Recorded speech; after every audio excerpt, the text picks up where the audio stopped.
السلام علیکم ورحمۃ اللہ وبرکاتہ۔ سوال ہے کہ منزل پڑھنا کیسا ہے؟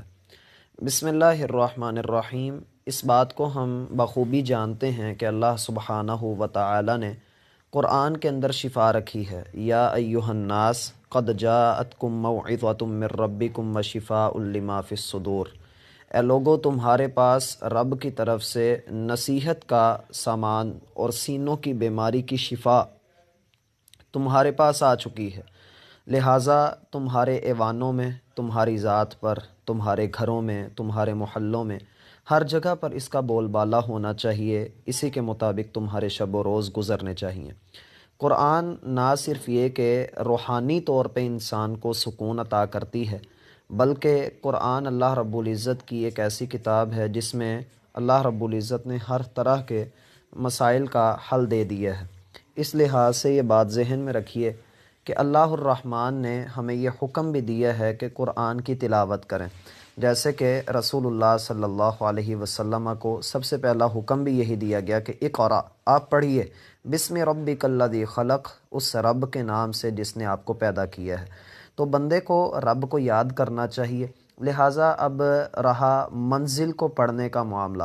قرآن کے ہم جانتے ہیں کہ 30 پارے ہیں اور 7 منزلیں ہیں جن کو 7 حصے مقرر کیا گیا ہے۔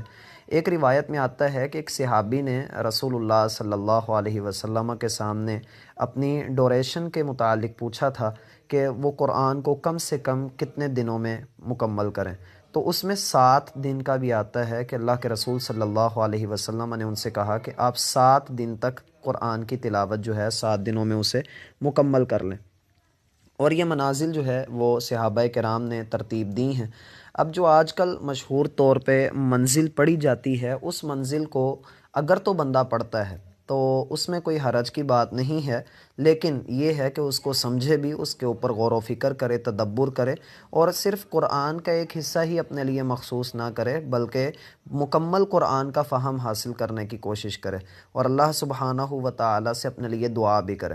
اور پھر یہ بات بھی ہے کہ یہ جو آج کل مشہور طور پہ دی جاتی ہے کہ یہ منزل ہے، اگر وہ ایسا ہے کہ اس میں مخصوص کچھ صورتیں جو ہیں وہ ذکر کی گئی ہیں، جیسے پنسورہ ہوتی ہے، تو بہتر یہ ہے کہ بندہ اگر ان کو پڑھ رہا ہے تو ان کے متعلق اگر تو فضائل موجود ہیں اور وہ صحیح احادیث سے ثابت ہوتے ہیں تو پھر تو ٹھیک ہے، لیکن اگر بندہ ان کی کوئی فضیلت دل میں لے کر بیٹھتا ہے تو پھر بندے کو اس حدیث کی صحت کو دیکھ لینا چاہیے کہ آیا جو فضیلت میں لے کر بیٹھا ہوں آیا وہ صحیح حدیث سے ثابت بھی ہے یا نہیں ہے۔ والسلام علیکم ورحمۃ اللہ وبرکاتہ۔ السلام علیکم ورحمۃ اللہ وبرکاتہ۔ سوال ہے کہ